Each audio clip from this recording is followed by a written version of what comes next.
You're listening to Heritage Radio Network.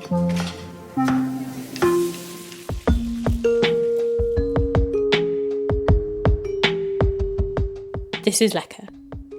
I'm Lucy Dearlove.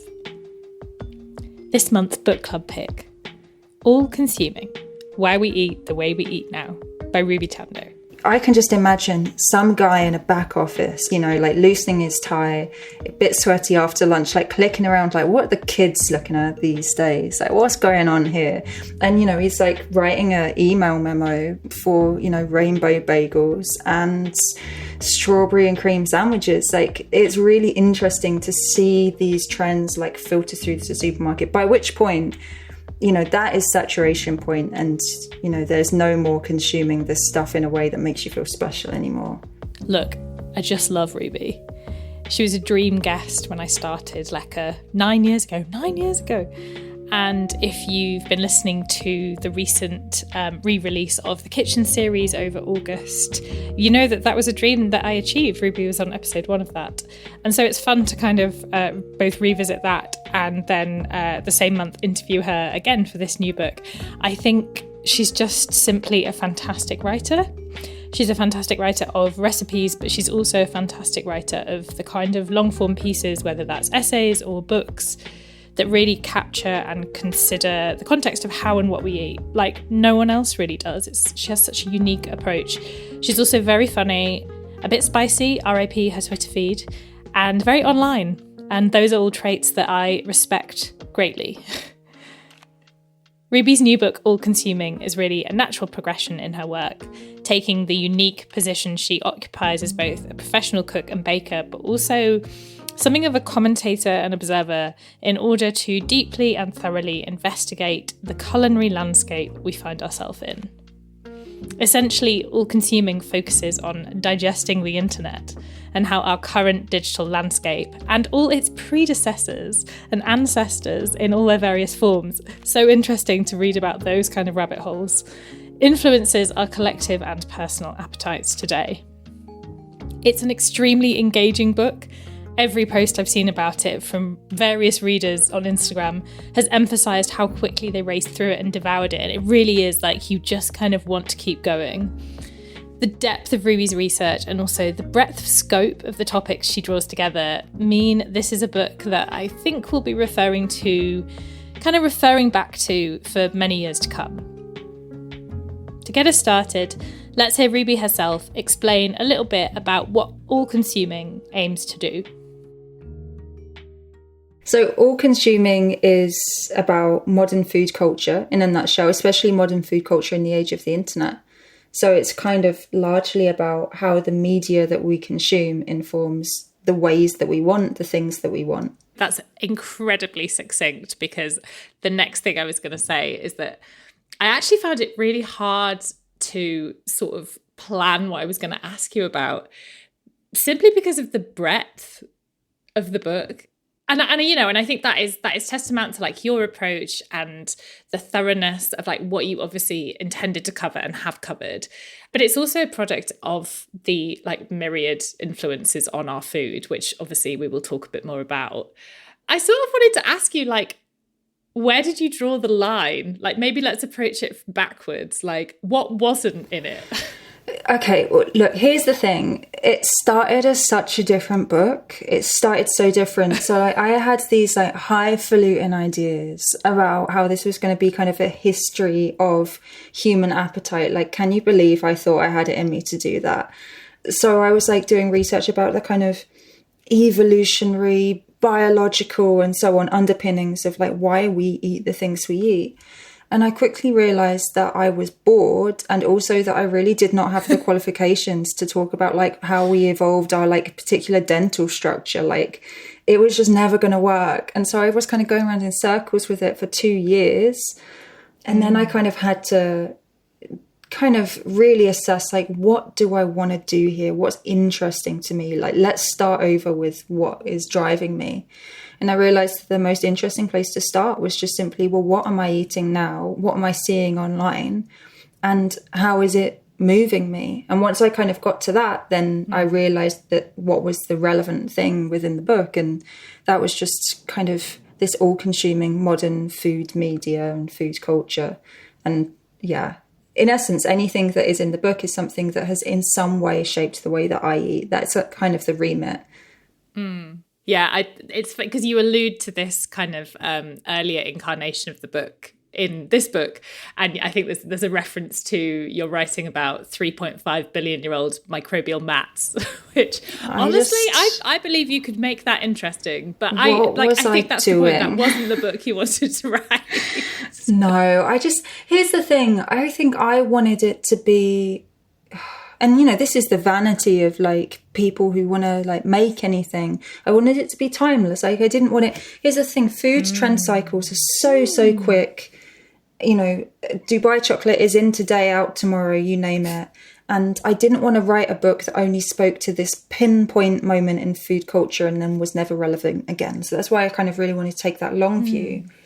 But, you know, the problem with writing to all times is that you become truly relevant to no times. And I realised, like, better to actually grapple with modern food culture as it is over the last kind of 75 years or so. That's broadly the span of the book. To grapple with it properly and to accept that, like, maybe this is just a portrait of a moment in time of how we got here. And maybe 100 years from now, like, these food moments won't be relevant anymore, but hopefully I've dug down enough into them to expose, like, what's the human mechanisms, the human drives that caused this to happen in the first place. And that's where you find your moments of connection through time. That's so interesting that felt like a little bit of a conflict for you to write about these very like hyper time specific things. Because I mean, that is for me one of the book's greatest strengths, because I think it is such a specific era that we're living through in terms of the almost like constant bombardment of information and media from like all different forms. It's never been more accessible, both the information and the influence. And actually, like, maybe in 100 years that won't be relevant anymore, but what you've written in here will tell those people so much about this particular time.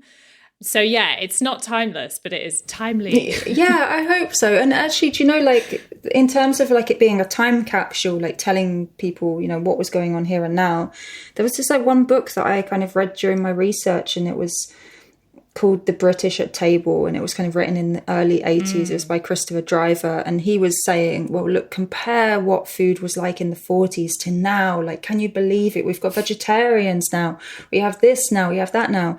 And I was reading it like, wow, this is all so fucking dated. It was fascinating to see what did 80s food culture, you know, the decade that the term foodie was invented, look like from within it in that really, really kind of pivotal moment. And so I kind of wanted to transpose that to here and now and say, what the fuck is going on? Because everything seems to be happening all at once. Yeah, absolutely. All right, I want to zoom out for a second. Yes. I guess for anyone who hasn't read it, and just give like a small over. So the book is essentially, there is a kind of continuing narrative thread that runs throughout it, but it is in essence kind of a series of interconnected essays, and they are, you know, we begin with Mob, the online kind of recipe purveyor platform, and we get into newspaper supplements, all recipes, Keith Lee, bubble tea, Nara Smith.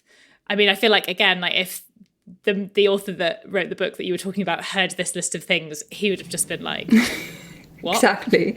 And that is, yeah, it is fascinating. I guess I'm interested in where this particular iteration of the book originated, because, you know, you're somebody who's worked in food for a long time, and people are familiar with like many iterations of your work, whether it's recipe writing strictly, or narrative food writing, or television work, radio work. What was it that drove you to want to understand this particular element of food culture in this form?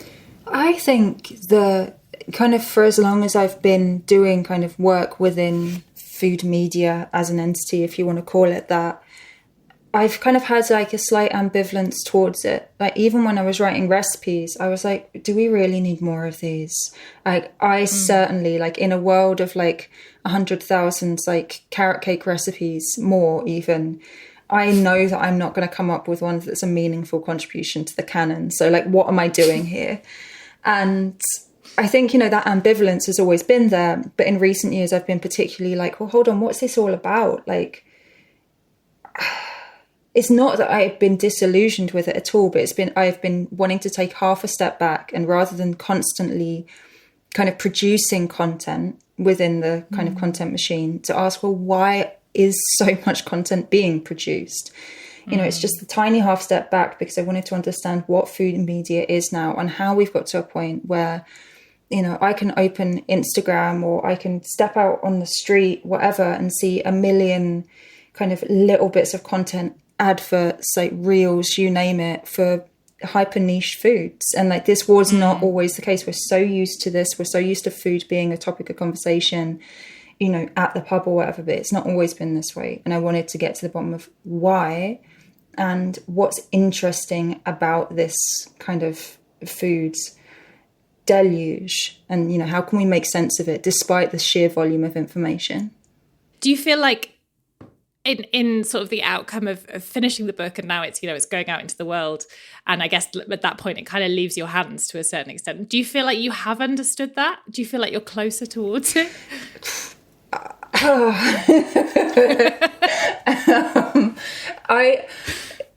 I mean, yes and no, because every time you think you've got to the bottom of like the kind of chaos that is modern food culture, it throws you something new. So like, for example, like I did this chapter about like Nara Smith and kind of the right wing rhetoric, and when it comes to like cooking for the home, and how people have tried to disentangle that from that rhetoric over time, and so on. And I was like, okay, I feel like I've got to grips with a little bit of like the lineage of this from magazines through to Instagram. Like, that's nice. I've digested that.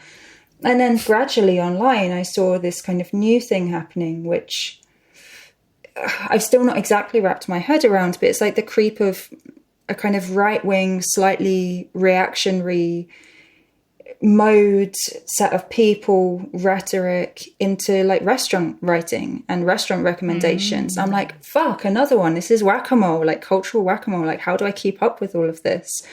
But, I think there are things, the individual examples keep on regenerating, and it's hard to keep up with. However, definitely what I found was like there are through lines. There always are. And so, you look back 50 years and you'll see that like there was a reactionary shift then, or whatever it is. So it's just about that zooming out.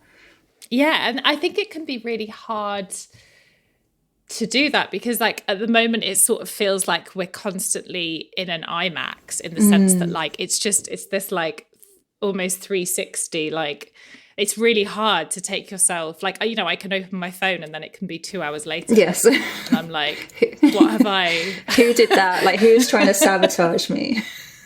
Yeah. But like, I think what's so what I loved about the book is that you found the roots of this incredibly like contemporary and digital like aspect, or like, I don't really know how to describe that, but like that is how we consume almost everything now.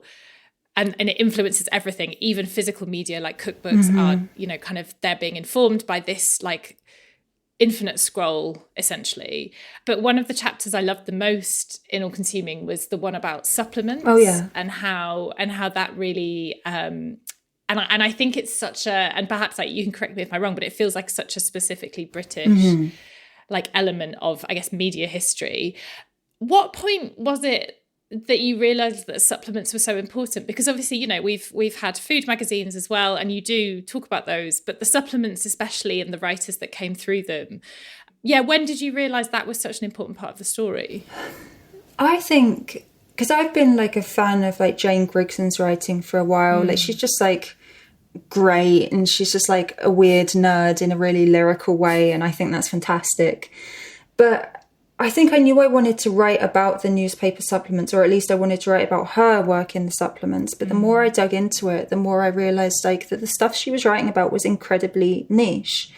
And so I kind of started looking back at like, well, hold on, where did this institution even come from? Why even was there a supplement? And that's when the kind of picture began to emerge that, mid 60s, late 60s, these broadsheets start publishing colour supplements mainly to sell ad space, nothing more romantic than that.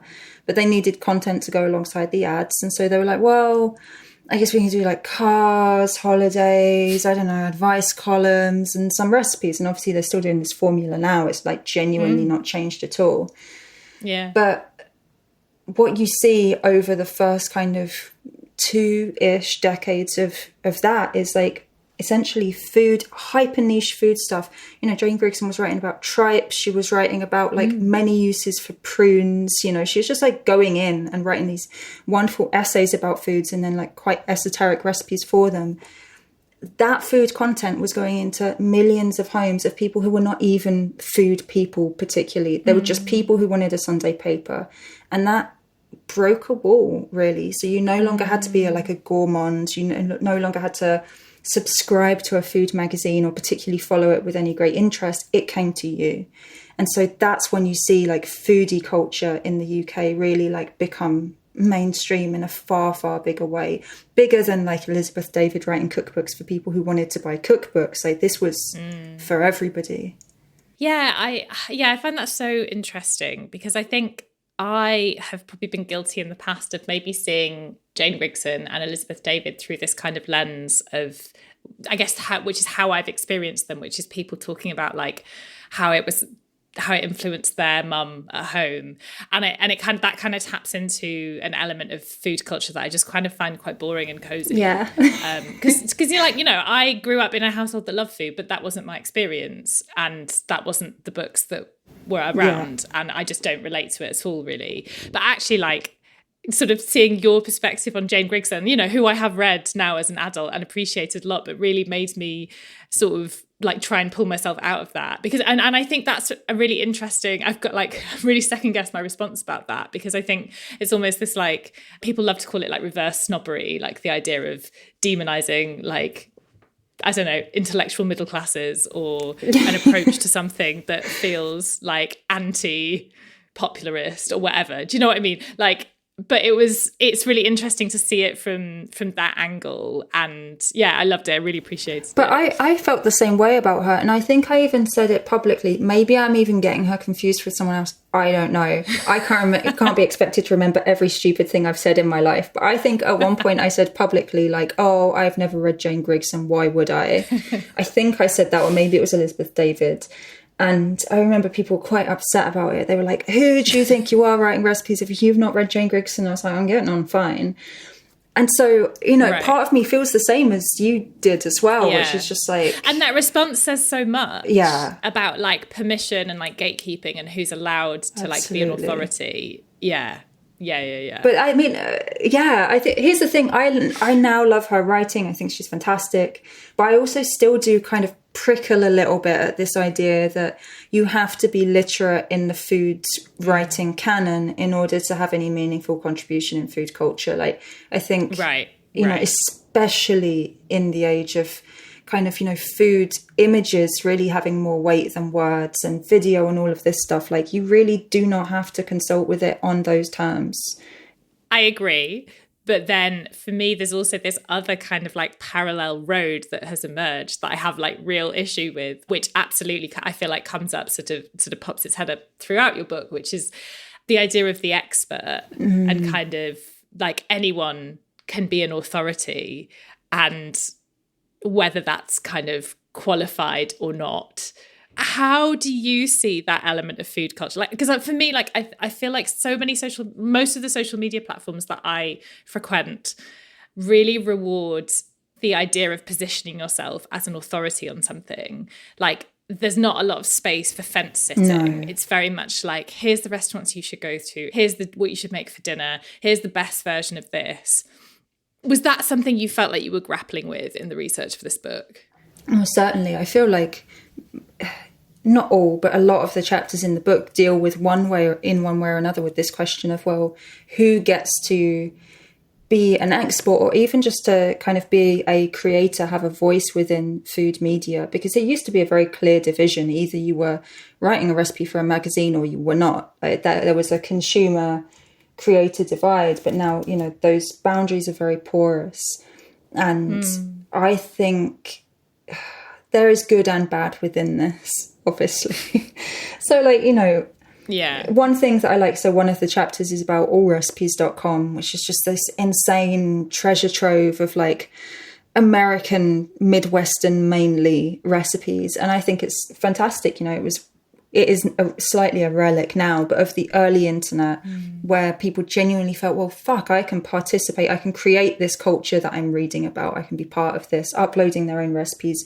Many of them were terrible, but like, what fucking difference does it make? Like, it became a crowdsourced cookery book of hundreds of thousands of recipes, essentially. And so I see that and I'm like, this is wonderful. And, you know, there were certain factions of food media at the time in the kind of 2000s who were really upset about this kind of insurgent, like crowdsourced, democratically created like food media. So I would fall on the side of that being positive. But then on the other side, of course, you've got the drive to sell individual pieces of content, I think, really flattens things. And I actually think it's that drive, even more than who is saying it, that is the worst thing. Because, like, for me, this is like one thing I talk about in the book is, well, what happens to a recipe once it leaves the comfort and the cloisters of a cookbook and goes onto the internet to fend for itself, right? And the fact is that once that happens, the recipe is no longer sold on like the authority of its maker or like the cookbook as an object. It is fending for itself on its own terms. So it has to be the best. It has to be the gooeyest. It has to be the most original or the most craveable. The picture has to do the most and so on. And that tendency, I think, even more than whoever is creating the recipe, is what's flattening things into this really like kind of lazy, clickable kind of way that food media has tended for a little while. Yeah, for sure. And I think, you know, you talk about this. Yeah, I really loved how you put it. I think there was something about like it no longer becomes, it's about marketing, it's about branding, it's about the cult of personality. And one of the examples you use, which was something that had already come into my mind when I was thinking about this book, was the Alison Roman stew. Yeah, and the idea stew. this is essentially just like a light chana masala. Yes. Rebranded, and it is just fascinating, these kind of the virality of recipes like that, when on the surface of it, then like, what is this recipe compared to something else? Like, it's arbitrary. It's arbitrary what becomes popular and what doesn't. And yeah, there's all these other elements at play, like when you interview Ben Liebus from Mob and you ask him why he thinks the popularity of their gochujang sausage rigatoni or whatever it is has got, and he's just like, it's orange. Yeah, genuinely. And that's a colour. And he's right. I did like these Pantone swatches. Well, it's not actually Pantone, but I did this kind of thing online where I screenshotted a bunch of Mob like recipe roundups, and I like put them through this thing that was like, give me a palette based on this. It was not a ChatGPT thing. I need to be very clear on that. But it just like generated me a color palette based on an image. And you know, the color palette was like deep umber colors and reds and sunset orange and all of this. And it was just like all the colors you would expect from like a pizza or something like that. It was craveable colors. It wasn't like a wash of green or anything, or brown, you know.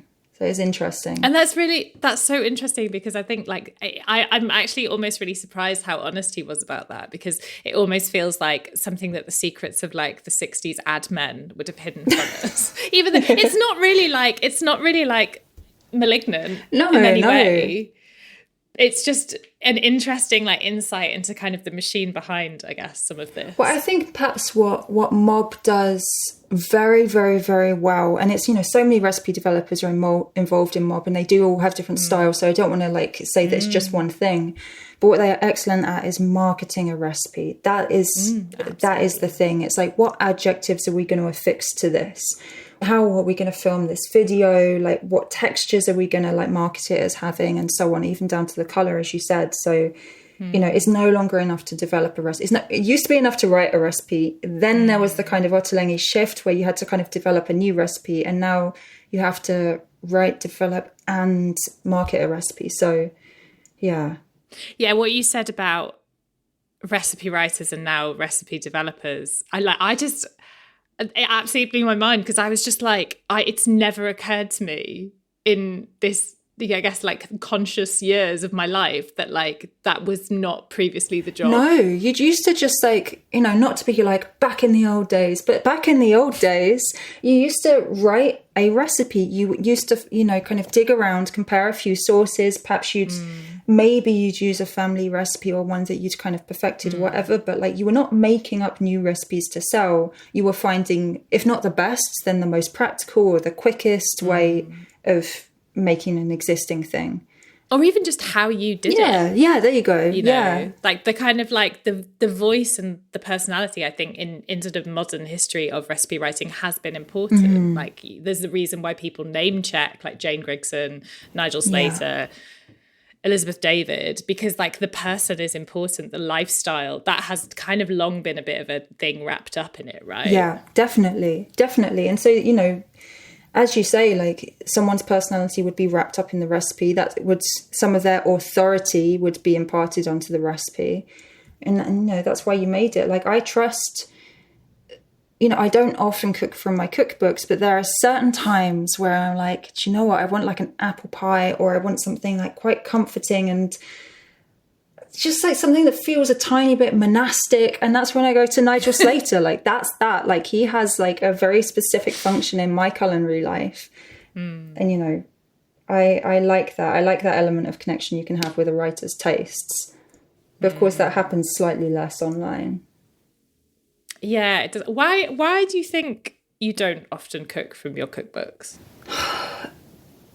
I mean, at this point, they have this role in my life. Like I'm surrounded by them. Like I'm just sat here in the front room, and there are just like cookbooks on every surface.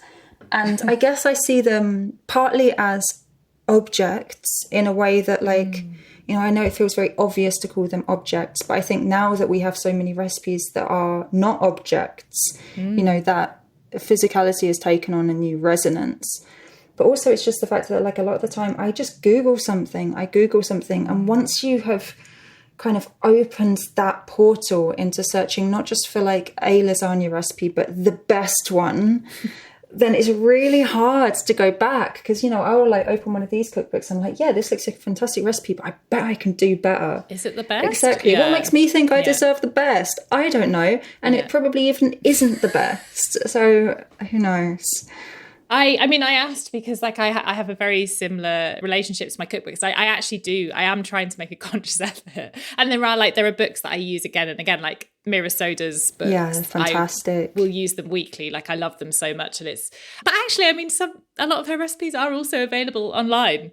So it's interesting then that it's almost like to like sanctify my relationship with her recipes, I use the physical book.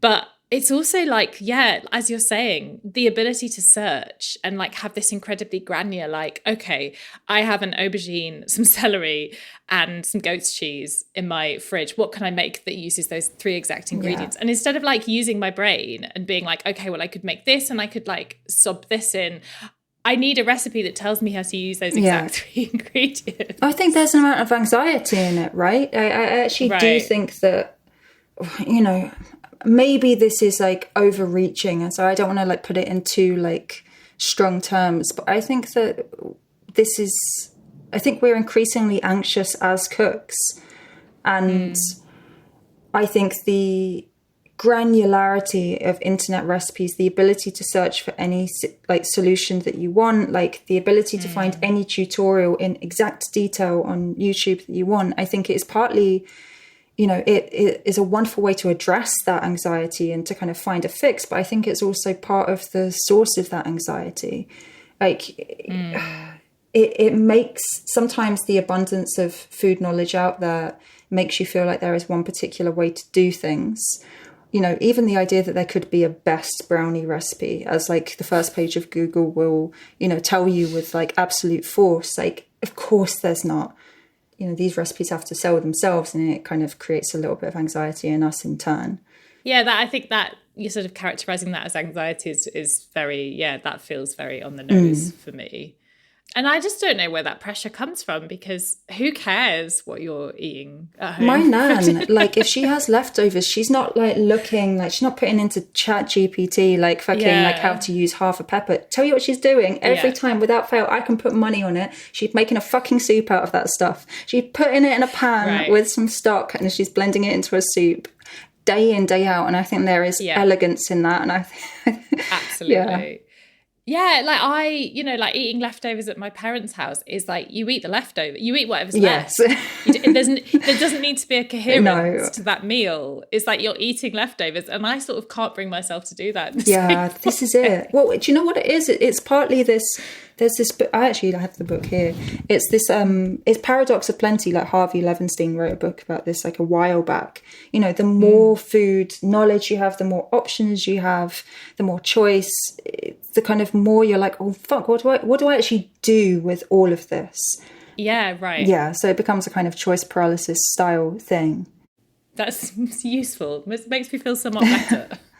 Maybe this is slightly coming back to something we were already talking about, but I thought it was so interesting. You quote Claudia Roden in one of the chapters, I can't remember which one, talking about regional food, and that she found, I mean, this must have been, you know, a couple, if not several decades ago, that there was basically no regional British food because everybody was cooking the same recipes.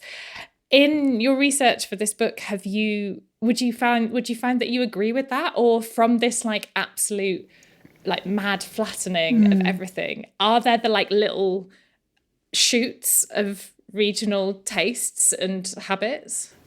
I mean, I think so. Basically, like this was the late 80s, I think, that she kind of found this, and she was meant to be writing some series on British cookery for the Telegraph or something like that. Yeah. And basically, some people were dispatched to do some research, and they came back to her and they were like, everyone's just cooking from the supplements. Like they're all cooking Jane Grigson recipes, or they're all cooking like Margaret Costa recipes, or whatever it was. And so by that point, even, you know, with the supplements, as I was saying, like it's kind of really been rolled out on a nationwide scale.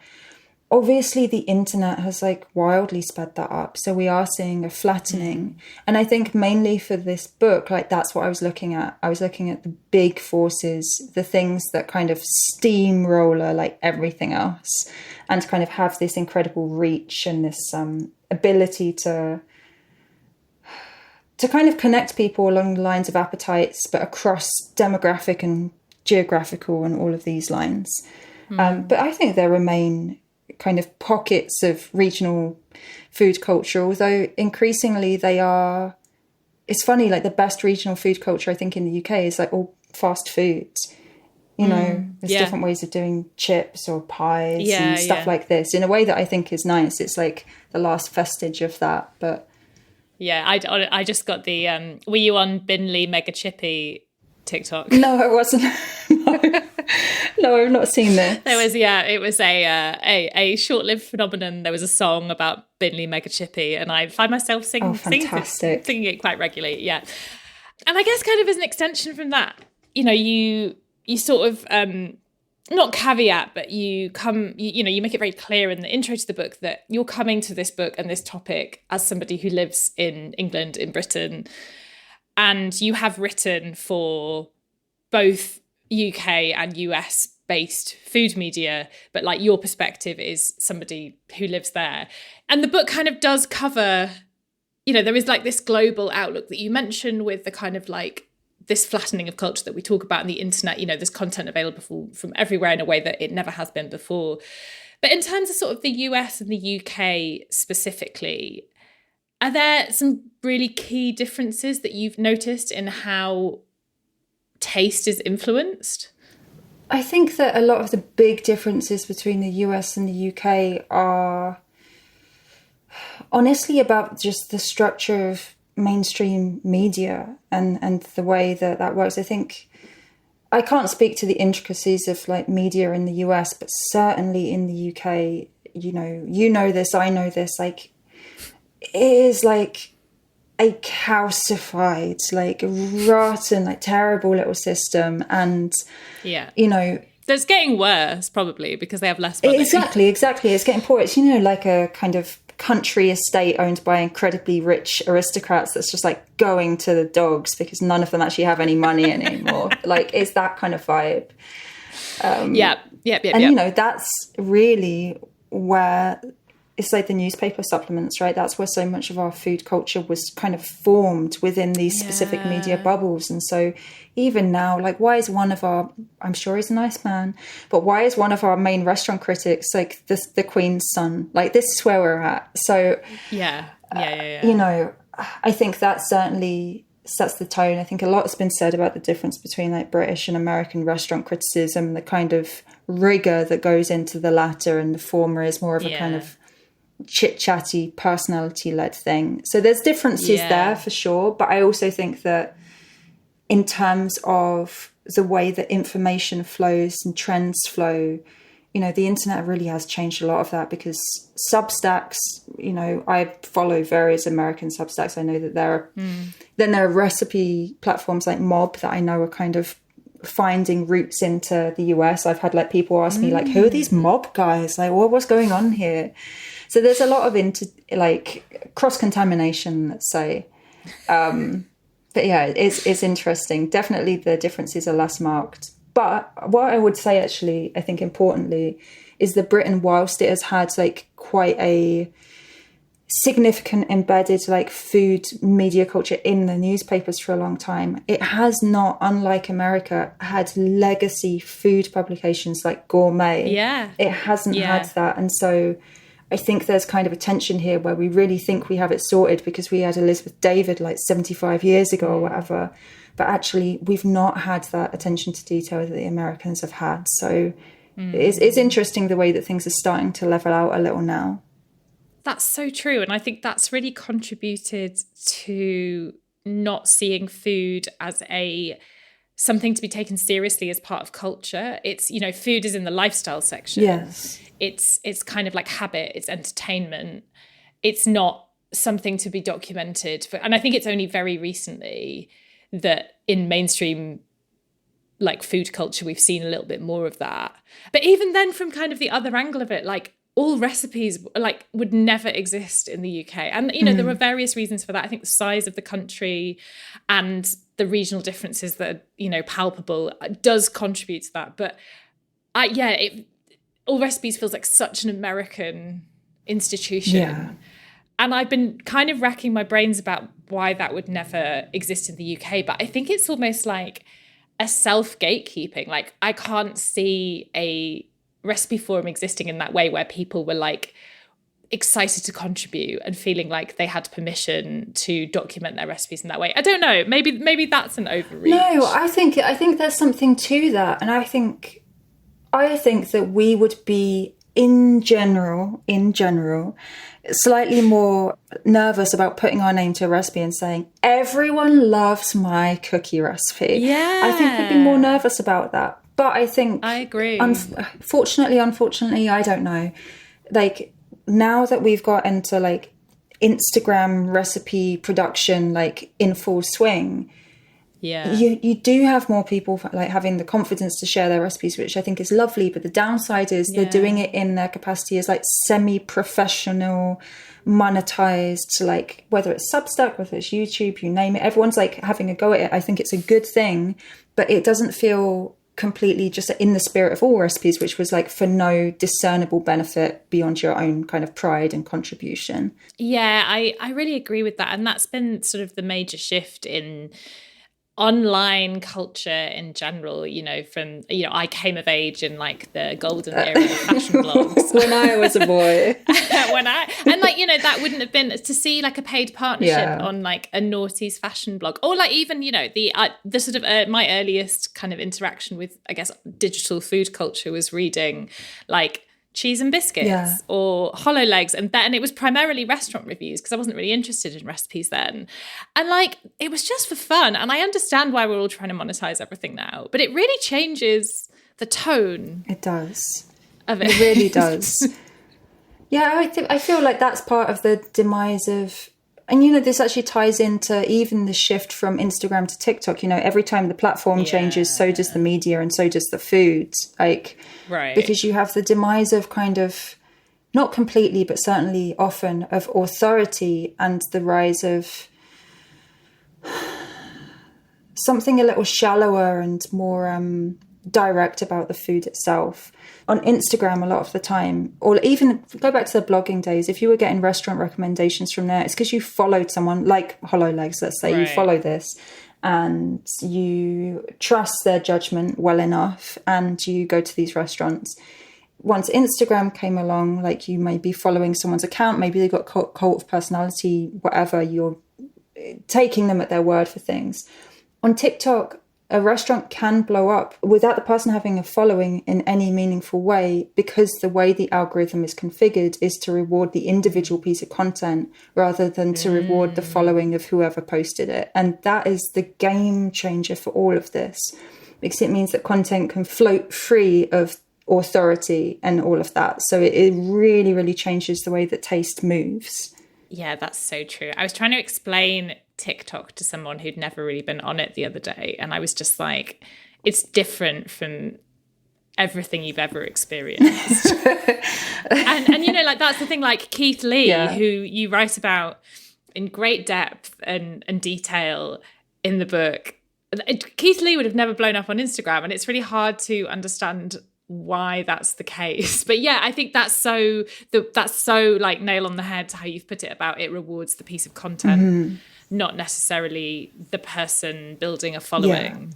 Yeah. When did you first encounter Keith Lee? It was a couple of years, maybe like 3 years ago, 2-3 years ago. And someone had recommended one of the videos, or was like talking about it at a dinner, I was out or something or other.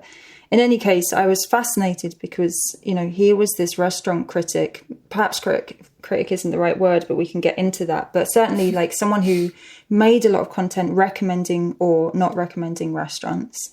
And he was huge, like millions and millions of followers, every video blowing up. And he was intensely likable. Like I came to his videos primed to hate him because I was used to like British restaurant blower uppers. You know, I was like, this guy is going to really piss me off, and so I was excited about watching some of his stuff. But no, he's fantastic. He's very likable. He's very likable, yeah. And what I found fascinating about him, because I didn't understand like the full context of him to start with, so I was kind of watching his videos, and I kind of felt like here is this guy who is so of TikTok and of Instagram Reels. It's really hard to imagine anyone like him ever existing before.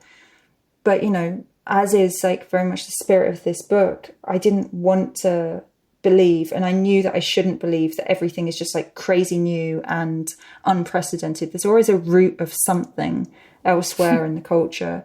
And so I dug back, and then I found that like Keith Lee, who is just a guy who knows very little about food, but goes around in his car and likes to get his wife nice things to eat, and like has accrued a huge following as a self-made like kind of expert. Like he has precedent, like back in the 40s, 50s, restaurant guidebook writers like Duncan Hines, like Victor Hugo Green, like these were guys with those exact same credentials, just everyman critics giving common sense recommendations for restaurants across America. And, you know, seeing that symmetry across ages, and despite the fact that one of them, I've even got one of the books here, I'm going to show you actually. Like, this is my very precious copy of Adventures in Good Eating. Oh my God. Very precious to me. But, you know, this was it. This was the Keith Lee. This was the document for any American who wanted to avoid being like food poisoned or, you know, scammed. And that's what Keith Lee does now. In that chapter, the kind of unpacking that you do of that, and then the highlighting of the fact that Duncan Hines was writing in segregation era America. And like, that's, you know, it's absolutely mind-blowing. I can't remember what the exact no, but basically it was like there were very few restaurants in his book that Black families or, you know, like a Black person traveling could have felt safe entering. And, you know, then you highlight the work of Victor Hugo Green, who was a Black writer doing equivalent work kind of too. I mean, you talk about his collaboration with Esso Garages. I mean, collaboration, that's a very modern term for it. But like, that was how kind of he disseminated a lot of, exactly. Spun cars. on. I mean, it was. It really was. You know. It was. But yeah, they filled in that. I thought that was fascinating that these two guys, I'm pretty sure, I'm so bad at dates, but it's in the book at some point. But the date, I think, that Duncan Hines first printed everything together as a guide, it was in the late 30s, was the same date that, you know, Victor Hugo Green started doing his guide. And both of these guides ran side by side in completely different worlds. One speaking to white middle-class Americans, the other speaking to black Americans. For 25 years-ish, they were running in parallel. It's wild. You know, and I think it's just so fascinating that there's almost no overlap between the restaurants in each guide. None, you know, that speaks to the state of America at the time. And then you flash forward to now, and the most powerful restaurant critic in America is this young black guy called Keith Lee. And, you know, these two people in different ways are his kind of like culinary food media ancestors.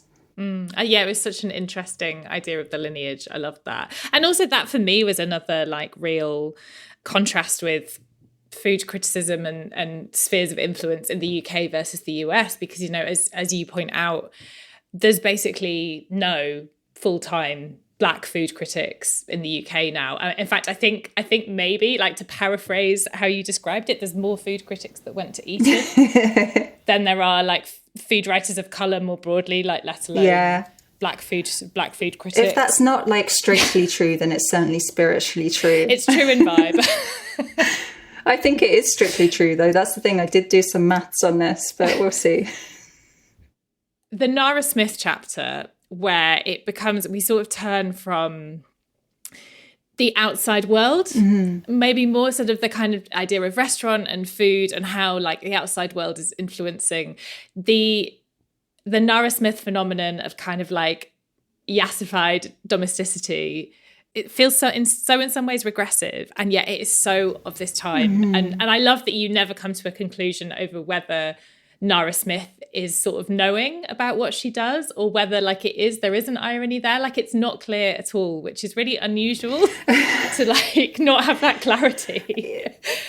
Yeah, I mean, I didn't want to, here's the thing, it'd be the easiest thing in the world to like moralize about Nara Smith, but at the end of the day, I think the more interesting thing to do is to ask, well, why are we reacting in this way towards her in the first place? Like, that's where like the meat is. I think, what are we feeling? And, you know, different people feel different things, but what's the root of all of that? And the root of that is so interesting. I mean, you get into kind of the idea of household advice and the history of you know, published literature in that world. And that it's all kind of a facade, you know, like Martha Stewart's books about like, who was Martha Stewart talking to? Was anybody calling Martha Stewart out for being like a fake trad wife? No, I feel like everyone has always acknowledged Martha as just like a camp icon, which I think eventually will happen to Nara Smith. To Nara, but yeah. I think what inspired that chapter, actually, because I almost didn't write it, and I was like, do you know what, like this, I don't want to go for low-hanging fruit with Nara Smith. This feels like, you know, also she's very young. I don't know. I kind of, I have a degree of like compassion for her. I think that she is an interesting character, but I think what made me write it was that I realized that what people were reacting to in part was this cooking content that was explicitly about the home, explicitly about it. And there is so much food stuff that's about food as a cultural object, food as lifestyle thing, food as, you know, like craft, science, like the serious eats vibe, like all of that. But very, very few cookbooks these days engage with food as something that happens in a home, in millions of homes every single day, just as part of like keeping the kids alive, or you know, just like keeping things ticking over. And I wanted to explore that kind of, where did that split happen between cooking as part of homemaking and cooking as like cooking, chefing, all of that, like, because at some point the food literature split, and that's what I wanted to look at.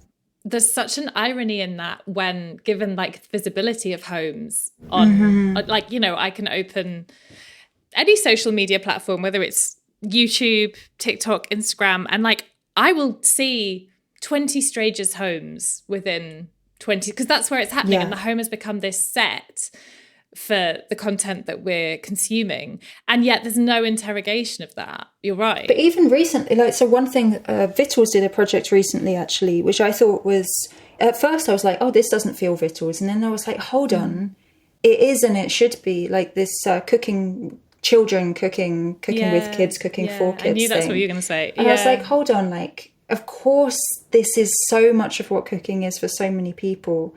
You know, why are we not talking, you know, I say we, I just mean like food media kind of hacks. Why are we not talking about this more? It's because it feels a little bit uncool to admit that sometimes like people just have to be fed. But, you know, this is part of it. But isn't it fascinating that it feels like a departure? Mm-hmm. And I think that speaks so much to that we don't consider anything sort of relating to children or child rearing or whatever, family making. We don't consider it like worthy of like critique or documentation or like, I don't know, research. And I think some of that is like plain good old misogyny. Yeah, for sure. But I also, I think there's more to it. And I agree. I thought it was such an amazing series. And I, you know, as a person that doesn't have children, I got so much out of it. And I think that's the thing. Like, why would I not? But on the surface of it, I think there's often a nervousness around audience. And that's like a big element of this type of food culture, that the audience is always in mind. Like, what do the people want? And this is something, you know, obviously it comes up time and time again in the book as well. Like I think it's in, you try and get out of Ben Liebus from Mob what he actually likes, and he can't really commit to it. And you're like, I think he's just spent so much time working out what other people like. Yeah. And that's it. Like, that becomes so single, like the single focus of everything. And that produces a very specific kind of content, I think. It really does. I think it's really hard for food writers, podcasters, you know, TikTok makers to do what they do now. You know, you're in it alone. You probably don't have the backup of a major publication. And so it is that constant grasping for relevance and coolness. And what you lose in that is just like, you know, the reasonably consistent, even timeless things of these are the things that most people like to eat most of the time, or these are the tips that will probably be evergreen about like how to reheat stuff with a microwave, you know? Yeah, totally. All right. I wanted to do like a little quick fire round at the end that I just need to work out how I send photos. Oh no, dear. No, that's not what I'm doing. Oh my God, sorry. I think maybe the best way for me to do this is share my screen. I thought I could send a photo, but I can't. Okay. There we go. Right. Okay. Oh, I've been wondering about this. Okay, so can you describe what you can see? Okay, I actually need to get me one of these. The M&S Red Diamond Strawberry and Cream sandwich. Fantastic stuff. Did you eat this? I did eat this. So I bought this at London Bridge Station and I ate it on a train. As you can see, the picture of it on a train. So I'm kind of hoping that these 4 things I'm going to show you maybe speak to, like, I was trying to interrogate like the influence on my own appetite. Yes. And I think this is so interesting because we're now existing in this era of like the brand response, or like the kind of product response to the influence, and the products are now, we're now being served what brands think we want.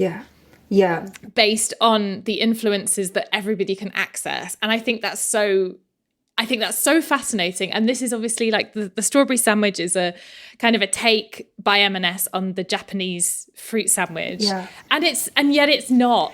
I mean, it looks, I'm going to actually genuinely get one either today or tomorrow, because this has been kind of, I look forward to your review. But I feel like there was this really interesting thing actually that came up during the research for the book, where like Claudia Roden actually, she said that one of her like biggest ways that she was able to exert some kind of influence on food culture wasn't through her cookbooks, but by being a consultant for the supermarkets. And I was like, that is really where it's at. Like the supermarkets, whatever goes on there in terms of, you know, scouring the internet or the cookbooks for like ingredients that might be in vogue, or kind of developing some new kind of ill-advised like sandwich combination or whatever, like that is really what will inform so much of like how we eat now. It's not romantic, but it is true. Absolutely. But what I think is so interesting about that is that we would never hear about that. that's so opaque Yes. to the general public. Yeah. Well, I think like what's interesting now is seeing that the things that spread, you know, semi-organically online, like, you know, like the Japanese fruit sandwiches. I can just imagine some guy in a back office at M&S, you know, like loosening his tie, a bit sweaty after lunch, like clicking around, like, what are the kids looking at these days? Like, what's going on here?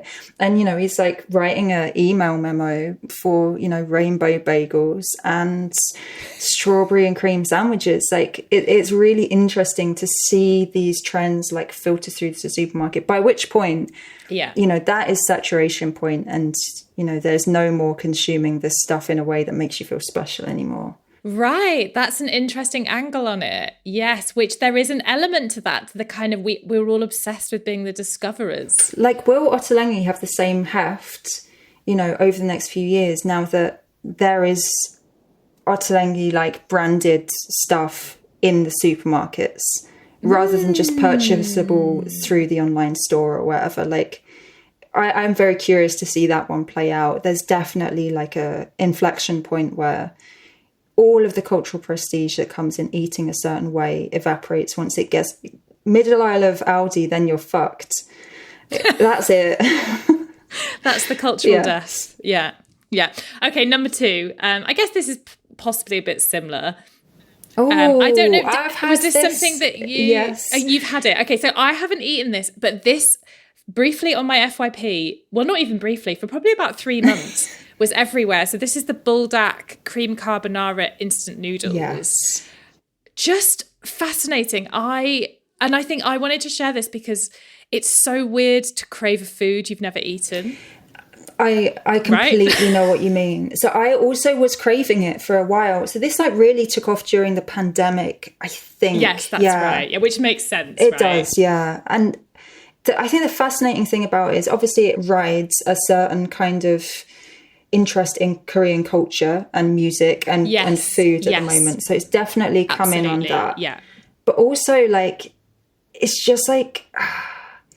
it does the thing that so many foods do today, which is like mash up 2 things that you already know what they taste like. And you're like, whoa, I bet it tastes like that good squared then. Like this has to be exponential. So we've got like ramen-ish and we've got carbonara, and I cannot see how this would go wrong. What I would say is, having had it, it's fine. It's fine. It's fine. Yeah, that is my understanding, having seen some more honest reviews after the gushing ones initially. Apparently it's very spicy, which I find unbelievably strange. Spicy. I wouldn't say that I'm like desperately sensitive to spice, but it's too spicy. I don't know why they've done it like that, but it's just amazing marketing. It's fantastic. Amazing marketing. Yeah, like beautiful branding. I could picture the pink packet even before having never eaten it, before I even found this picture, I knew what it looked like. Okay, number 3 is... No, that's the same one. There we go. Okay, this is a tiny little picture, so hopefully you can still see it. Oh, okay. Is this the Ninja... Which one is this? This is the Ninja Creamy. And I am so gagging to know how much influence marketing Ninja do, because my feed on any given day it's like 40% Ninja products, and it has been for like at least a year, if not 2 years. So the Ninja Creamy is basically a consumer accessible, affordable model of a Pacojet, which is a very high-speed blender that can take a frozen thing and make a very, very smooth ice cream. You know what this is. I'm not telling it for your benefit. No, you actually are telling me for my benefit, because I've seen about the Ninja Creamy before, but I didn't know that exactly like what kind of a thing it was. I didn't know if it was like an ice cream maker in like a, churny sense, or whether it was a blender, as you're saying. But okay, gotcha. It is a blender. Gotcha. Yeah. And the basically the as far as I can tell, the USP of it is that you sort of don't really need to make an ice cream. Yeah. You can put almost just straight up ingredients into the little pot that comes with it. You freeze the pot overnight, and then you put the pot in the blender and it blends it entirely smooth. Yeah. And that could be a jar of ready-made custard. It could be a tin of peaches. It could be, I don't know, a tub of cottage cheese. Like, it will basically make a frozen puree yes. out of anything. That's so enticing. It's so enticing. And there are some people who come up again and again with this, and I'm just like, but what is this, an undeclared ad? Is it organic? Like, I don't, it's such a grey area when it comes to these like appliances. And I'm really curious about like the influence of these corporations. Here's the thing, I'm trying to understand this as well, because I feel like we're living in the era of like unbelievably niche, like single-use appliances. Right. So you've got your like air fryer, you know, people, why is anyone getting a toaster oven? It's 2025. Like this is just so crazy. True. Like ice cream machines and so on. It's definitely this like fragmenting of like cooking into like these very specialized gadgets. Of course, like it's clear why, because you can sell more things, but of course, yeah. I look with scorn upon it. I have to be honest. I don't know why. I wouldn't stand up and defend myself in a court of law for having this opinion, but I don't know. There's just like something kind of slightly infantile, I think, about a cooking appliance that's like kind of like kids cooking. Do you know what I mean? Yeah. Like it's like, I want to. Yeah. Oh God, I'm gonna get like the toaster oven. I think is a good example because it's. I have an air fryer. I understand the benefit of an air fryer because it heats up really quickly and it's very efficient. A toaster oven. It's a small oven. Well, exactly. And what else have I seen recently? It's not like a gadget so much as like this specific kind of aesthetic of pots and pans that kind of look like kids' playthings. And I think, again, it's a manifestation of a certain amount of anxiety about actual cooking, which at the end of the day, no matter which way you spin it, is going to involve extremely hot surfaces and like oil often. And, you know, there's a lot of anxiety around it, and we go into great lengths to avoid it. Anyway, I don't know about the Ninja Creamy. Okay. But I would say that like there is certainly something going on with influencers not declaring certain things. My problem with the Ninja Creamy is it's kind of like it never ends. So like you have the Ninja Creamy, and there were several different models of this Ninja Creamy. Now there's one that also has a soft serve element. Oh, this is unnecessary. So you can take the cup out, you can put it on the other side. It will serve it like soft serve. A person shouldn't have soft serve inside the house. I've been saying this for years. Nobody will listen to me. Soft serve should never be inside a house. It's industrial product. It should always be like in the street or at worst in a restaurant. It should never be in the house. I think I agree with you there. Okay, the fourth and final image, which I feel like maybe is something that we've talked about before. Anyway, let me share this. Okay. Oh, fuck. Where's this from? So as far as I can tell, because it's what I Googled to get the image, this is a Spudman jacket potato. It is the Spudman. There are others, you know, the Spud Bros. There are other Spud people. I think the toppings that we have on this jacket potato, it's a jacket potato being held in a polystyrene container. Polystyrene, certainly a choice in this day and age. Maybe it's paper. It looks like polystyrene. It's a jacket potato with beans, I think tuna. I'm sure there's some cheese in there. Yeah, and I wanted to bring this up because this was when I sort of first heard about your book. And like Spudman was constantly on the internet in my personal algorithms. And I went to the lengths of going to the jacket potato place in Hastings, in the town that I live in, and ordering a jacket potato with some of the toppings, because I could not get these jacket potatoes out of my head. And the jacket potato, has there ever existed a food that is easier and more accessible to make at home? Like, you literally just bung it in the oven. I mean, Spudman is baffling to me, because I think maybe Spudman came onto my radar just after I'd finished working in this like local cafe where we just like served jacket potatoes all the time and like cheese savouries and stuff like this. Like, so in my mind, I was like, how could this thing possibly blow up? But of course it did. But Spudman, he's fallen off a bit. I'm not seeing him. I haven't seen it for ages. I know, I agree. But I think as well, it kind of speaks to some of the content that really gets rewarded on TikTok and kind of given the visibility that's process led. Yeah. And like people will just watch orders of food they're not going to eat being assembled. And I think that's absolutely mind-blowing. It is. I think there's a real hunger, and I actually think that this is one of the nicest things actually about a lot of food content online right now, is that curiosity about, well, what's someone else doing with their day? Well, like how are they spending their time? Whether it's like, oh, like come with me to slop the pigs out at my pig farm, or, you know, I'd watch that. I'd watch that. Like make sandwiches with me on my shift at Subway, you know, whatever it is. I actually think there's something really lovely about being taken behind the scenes. So, you know, Auntie Mabel and Pippin style, we're having that constantly, you know, from kind of in every imaginable area online. I think that's lovely. I hope Spudman's doing all right. I hope he's okay. Yeah, I now want a jacket potato again after seeing this. So the influence continues. All right, I'm going to stop sharing the potato.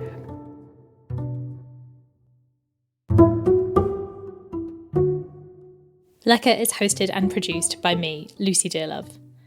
Thanks to Ruby Tandoh for being the guest on this podcast. Loved talking to her about her new book. In case you hadn't realised, I loved it, and All Consuming is out now. I'm still very excited that Lecker is now part of Heritage Radio Network. You can find out more and listen to other network partner shows on their website. The music here is by Blue Dot Sessions. Lecker is an independent podcast which is generously supported by listeners. If you enjoy what you hear and you're in a position to do so, you can sign up as a paid subscriber to support Lecker on Substack, Patreon and Apple Podcasts. Links are in the show notes. Big thanks, as always, to any paid subscribers listening here. Your support really means the world to me. Thank you. And thanks to all of you for listening. I'll be back very soon.